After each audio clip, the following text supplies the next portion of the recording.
BJP राष्ट्रीय पदाधिकारियों की बैठक खत्म। बीजेपी की बैठक में युवा संवाद पर जोर दिया गया। युवा संवाद को प्राथमिकता देने के निर्देश हैं। देश भर में वरिष्ठ नेताओं की टीम का गठन किया जाएगा। ये बड़ी जानकारी आपको दे दें तो देखिए, पहले दौर की वार्ता यहां पर खत्म हो चुकी है। देश भर में वरिष्ठ नेताओं की टीम का गठन होगा।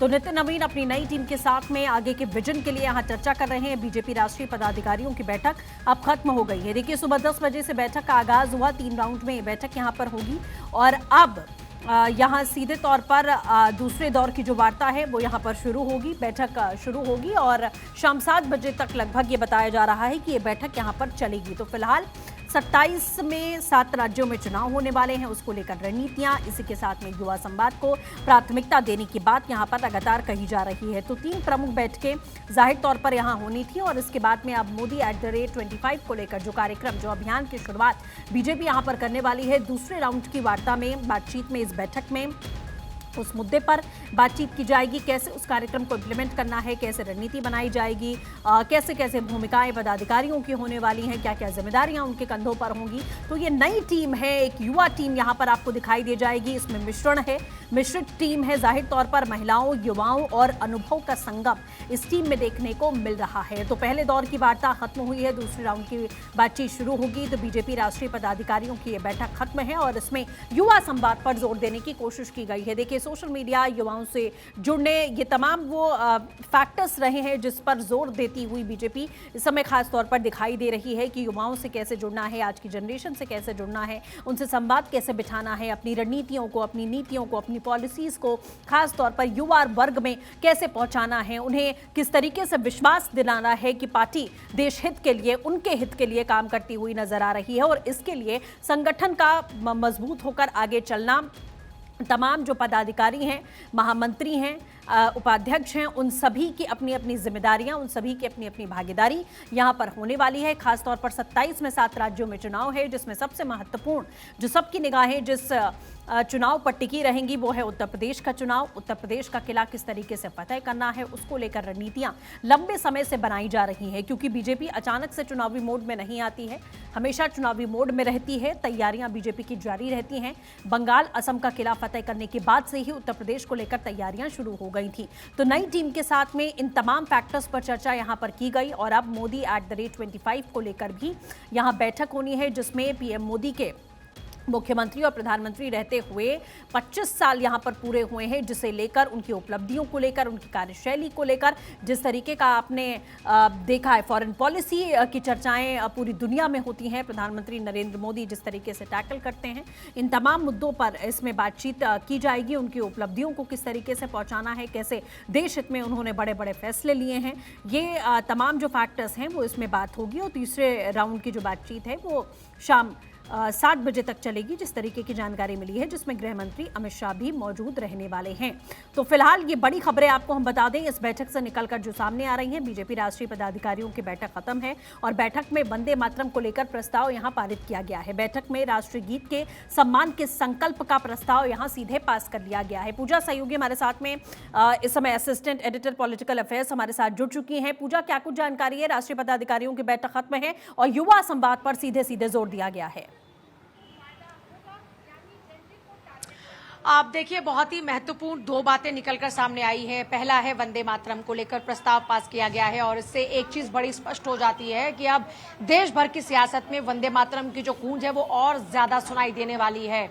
जिस तरीके से सीडब्ल्यूसी की बैठक में कांग्रेस ने फैसला लिया कि वंदे मातरम के 2 ही छंद वो लोग गाएंगे, जैसा कि हमेशा से गाते आए हैं, उसके बाद से लगातार बीजेपी के तमाम दिग्गज नेता आक्रामक रुख अख्तियार करते हुए आपकी जगह कांग्रेस की घेराबंदी कर रहे हैं। अमित शाह की बात हो, तमाम जितने भी सीनियर लीडर्स हैं बीजेपी के, वो आक्रामक नजर आए। और आज जब पदाधिकारियों की बैठक होती है तो वहां से भी एक प्रस्ताव, जैसे कि आप लोग भी टीवी स्क्रीन पर लगातार दिखा रहे होंगे, उस प्रस्ताव में फिर इसी वंदे मातरम का जिक्र है। तो 2 महत्वपूर्ण बातें, एक तो ये कि वंदे मातरम को देश भर में लोगों के पास तक पहुंचाया जाएगा और जो ये प्रस्ताव इसी तौर पर कहता है कि ये अपमान हुआ है वंदे मातरम का।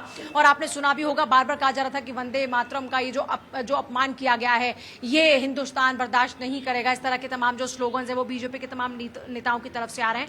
एक और महत्वपूर्ण महत्वपूर्ण बात है कि जो युवा हैं उनके साथ में कनेक्शन स्टैब्लिश किया जाएगा, जिसकी खबर हम लगातार सुबह से चला रहे हैं। एक और सबसे बड़ा अपडेट यह है कि प्रधानमंत्री नरेंद्र मोदी आज बीजेपी मुख्यालय में आएंगे और अभी जो हमारे सोर्सेज बता रहे हैं लगभग 6 बजे का वो समय होगा जब प्रधानमंत्री मोदी बीजेपी मुख्यालय पहुंचने वाले हैं। और अभी कुछ मोमेंट शुरू हो चुके हैं, सिक्योरिटी जो है वो चेक होना शुरू हो चुका है, तो इससे ऑलमोस्ट ये नजर आ रहा है कि उनका जो आना है वो कंफर्म है। और जब प्रधानमंत्री मोदी आज आएंगे तो पदाधिकारियों के साथ में उनकी भी बैठक होने वाली है। आज 3 महत्वपूर्ण बैठक होनी थी। पहली बैठक जिसमें पदाधिकारियों का जो परिचय था वो होना था और जो पुराने पदाधिकारी थे उनको भी यहां पर बुलाया गया था।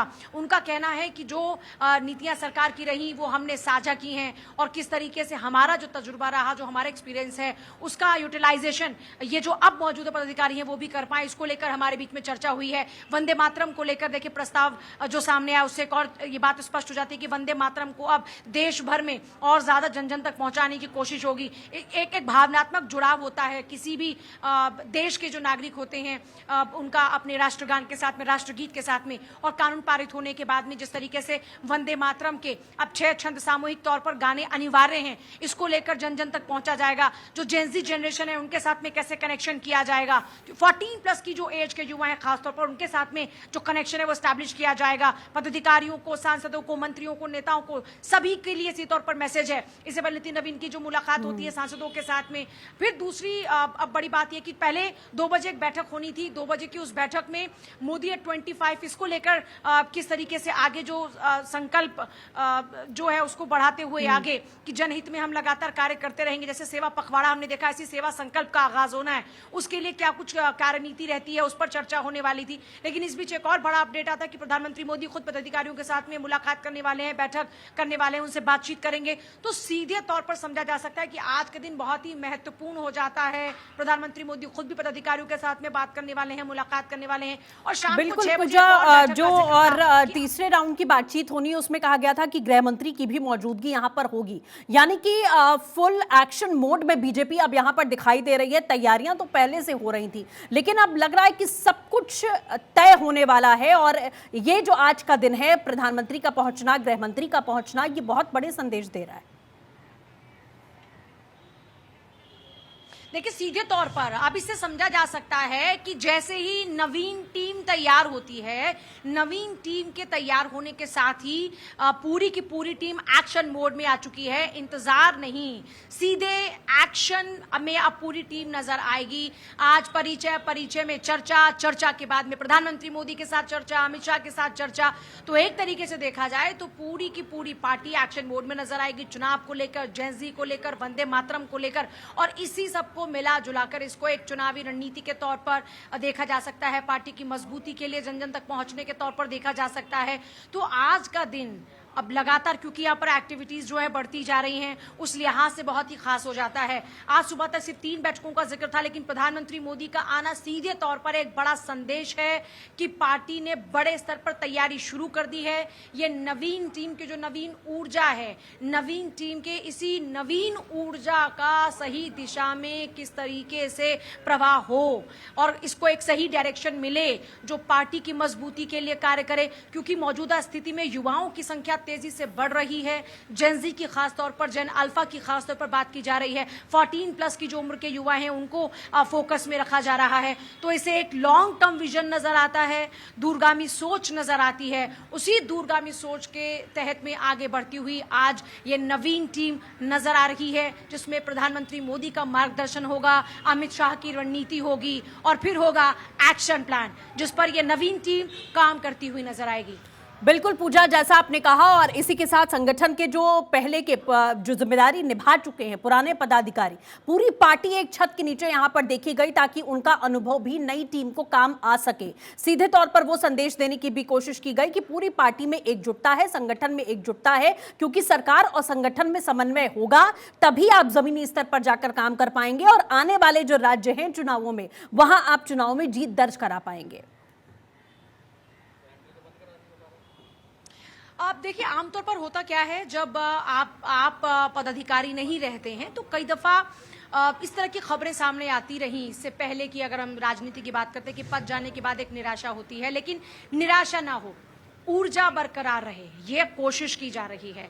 और देखिए, जहां तक बात बीजेपी की जाए तो इनकी एक स्ट्रैटेजी रहती है कि आप चाहे पद पर हो, आप ना हो, आप पार्टी के लिए कार्य करते रहेंगे, क्योंकि आपका कार्य ही आपके भविष्य का निर्धारण करेगा।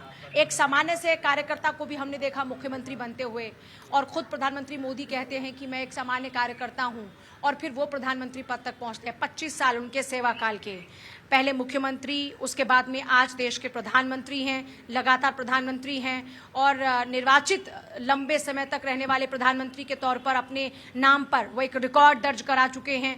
अब एक सेवा संकल्प के जरिए एक मैसेज देने की कोशिश होगी। लेकिन इससे पहले जो आपने एक महत्वपूर्ण सवाल किया था कि एक छत के नीचे जो तजुर्बेकार पदाधिकारी हैं वो भी, और जो अभी नवीन टीम तैयार हुई है वो भी। देखिए, होता क्या है, जब तजुर्बा और नई ऊर्जा दोनों जब मिलते हैं तो जो नतीजे होते हैं वो बड़े जबरदस्त होते बिल्कुल हैं। पूजा, जैसे आपने कहा कि तजुर्बा और ऊर्जा जब मिलते हैं एक नई ताकत यहां पर बनती है, और वही तस्वीर हम यहां देख रहे हैं।